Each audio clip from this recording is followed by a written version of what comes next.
Muy buenas tardes para todos. Mi grupo está conformado por Miriam Rojas Fonseca, por Lady Martínez, por Freddy Alejandro Carpeta y Luis Hernando Saldaña. A continuación voy a dar una pequeña introducción sobre qué es el ruido. El ruido puede ser un sonido no deseado, pero se puede considerar modesto o agradable. El ruido nos puede atraer efectos negativos sobre la salud auditiva, física o mental y la pérdida de capacidad auditiva.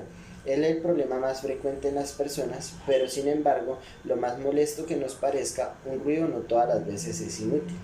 La propagación del sonido en el aire está formado por las ondas, las cuales también pueden propagar en el agua. Son unas ondas circulares de sonido, las cuales nos transmiten unas ondas sonoras que son transmitidas hasta la persona. Las ondas recibidas o las ondas que recibimos depende de cerca que se encuentre el ruido o lo lejos que esté la persona de la frecuencia. La intensidad y la frecuencia es la que nos emite si el sonido es grave o es agudo, y si la intensidad nos informa la cantidad de ruido, se considera en decibeles A. La exposición al ruido nos puede llevar a la pérdida de capacidad auditiva temporal. Si nuestra exposición no fue tan frecuente, la podemos recuperar con descanso sonoro. Para esto tenemos que medir la frecuencia en la salud de los trabajadores. Debemos considerar la intensidad y el tiempo de exposición. Por ello, la legislación actual reconoce la hipoacusia como enfermedad laboral. Los ruidos están integrados a la vida cotidiana y especialmente en el ámbito laboral, que a menudo los consideramos naturales e inevitables. Cuando debemos la sensación que no hemos acostumbrado al ruido y que ya no nos molesta, es cuando más peligroso es, porque ya hemos perdido audición. La exposición continua al ruido se puede suponer, además de la pérdida de capacidad auditiva, la alteración del ritmo cardíaco y de la respiración. También puede tener influencia en el sistema endocrino y nervioso. Sigue mi compañero.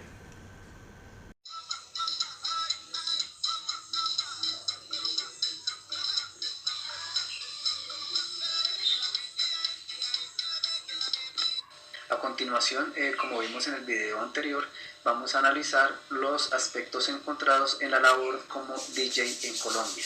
Vemos a la persona que realiza esta actividad aislado en una cabina totalmente hermética o en una parte alta, dependiendo de donde se vaya a realizar este evento o esta labor. Vemos las fuentes generadoras donde el DJ se expone a este riesgo físico, donde está expuesto por el ruido causado por los amplificadores, por los cables y la vibración que emiten estos elementos en su labor de actividad como DJ.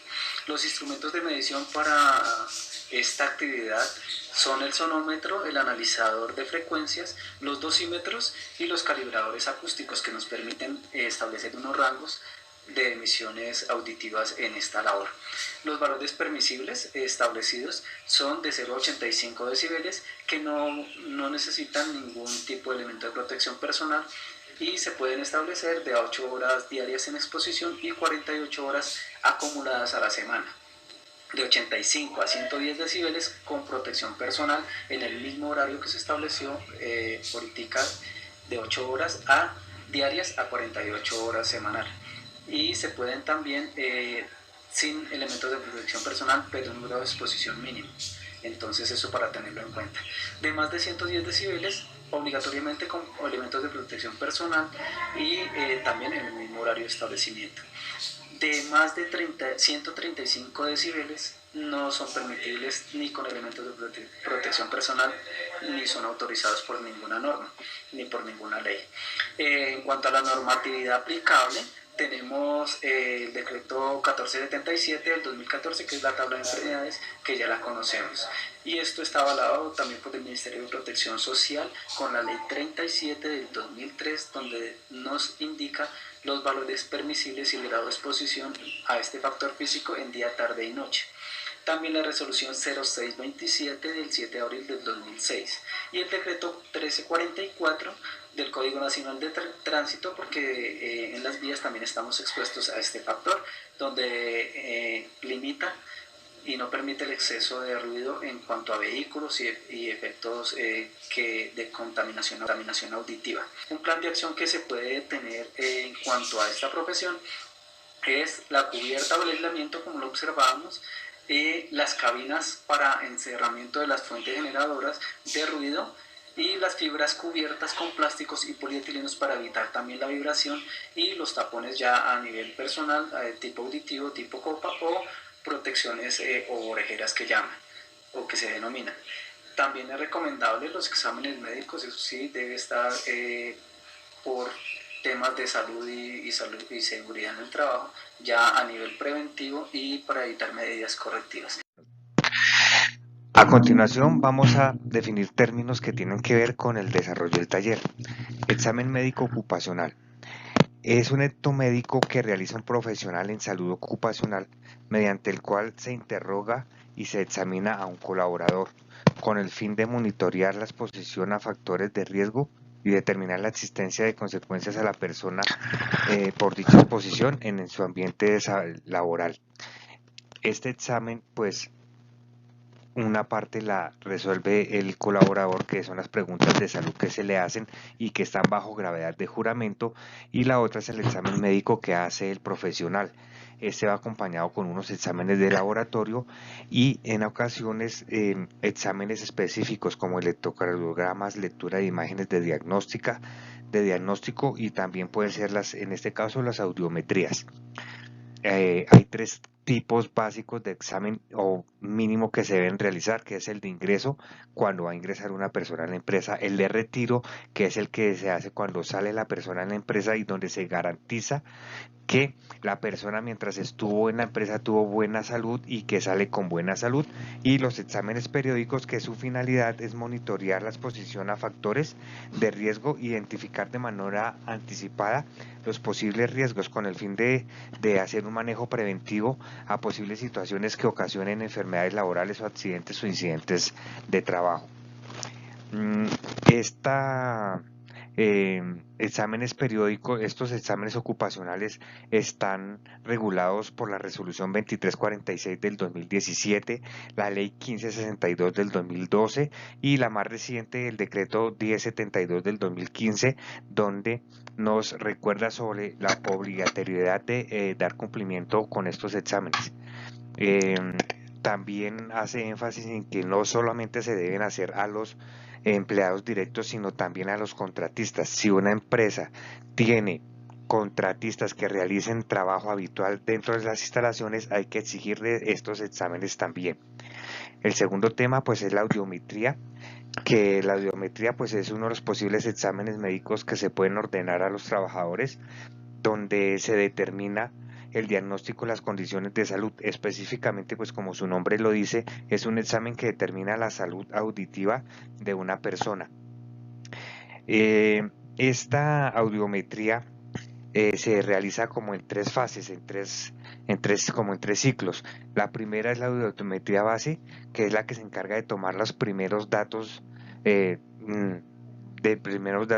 sobre la capacidad auditiva de una persona que está siendo evaluado, pues para compararlos con el sitio de trabajo. En la segunda fase, que es la audiometría ocupacional, que toma los resultados del anterior y se basa en ellos para determinar el riesgo a la audición debido a la exposición de los ruidos en el ambiente laboral.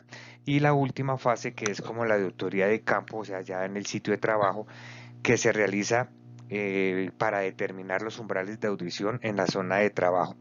En otras palabras, pues busca la evaluación de la capacidad auditiva y cómo puede ser influenciada por el medio, por el ambiente de trabajo y el ruido que se presenta en el ambiente laboral. También vemos que está regulada, también tiene una normatividad. Entonces en esta tiene influencia la resolución la 8321 de 1983, que es donde se dictan las normas sobre protección y conservación de la audición, de la salud y el bienestar de las personas.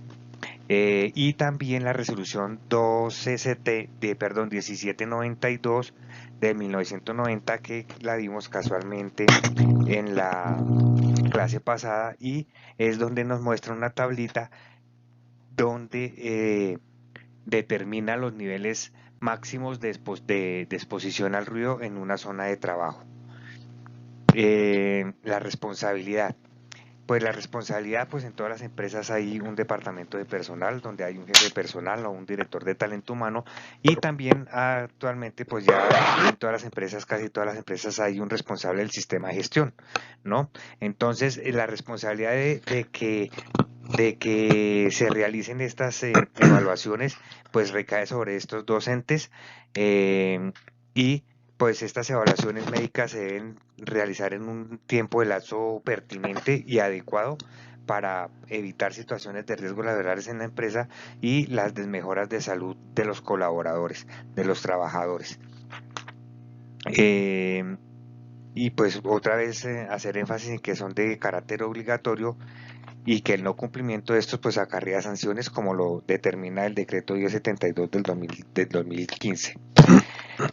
Por último, pues vamos a hablar ya sobre lo que es qué hacer en caso de que un colaborador no quiera asistir a un examen de estos médicos programados. Pues volvemos a hacer énfasis, la evaluación es de carácter obligatorio para empleados y contratistas, es obligatoria. Entonces, esto quiere decir que de acuerdo al reglamento interno, porque esta parte debe estar incluida entre el reglamento interno, porque en el reglamento interno dice que hay un programa de medicina preventiva para el trabajo y esto está incluido ahí. También quiere decir que podemos dar por terminado el contrato laboral con la persona que no quiera asistir a este tipo de exámenes, porque se está velando por el bienestar de él y pues el empleador está cumpliendo con una norma, con una normatividad que está ahí para que sea cumplida. Y pues otra opción que se tiene es que pues el administrador de la empresa pues trate de interceder, de explicarle al colaborador la necesidad, no, sino la importancia que tiene realizar estos exámenes, ya que va en pro de velar por la salud de él y de que no, para que no le van a ocurrir enfermedades de origen laboral, ¿no? Debido a los riesgos, o a que no se prevengan o se mitiguen los riesgos posibles que existan en su entorno laboral. Pues básicamente es eso, de dar por terminado el contrato, basados, digamos, en el Código Sustantivo de Trabajo. En el artículo 63 habla sobre eso, sobre esta situación de que no cumplir los lineamientos que van en pro de la salud del trabajador, y en el decreto 1072 también nos avanzamos ahí porque dicen que son de completa obligatoriedad.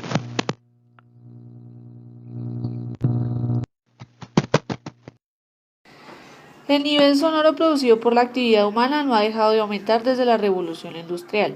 Se calcula que en unos 20 años se ha duplicado. El ruido es uno de los factores que más altera la vida cotidiana y la convivencia, por esto es un grave problema de salud pública. La contaminación acústica es un problema global complejo con muchas vertientes.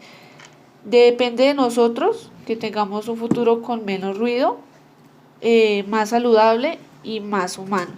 Esperamos que este video haya sido de su agrado y les haya brindado bastante información. Buen día.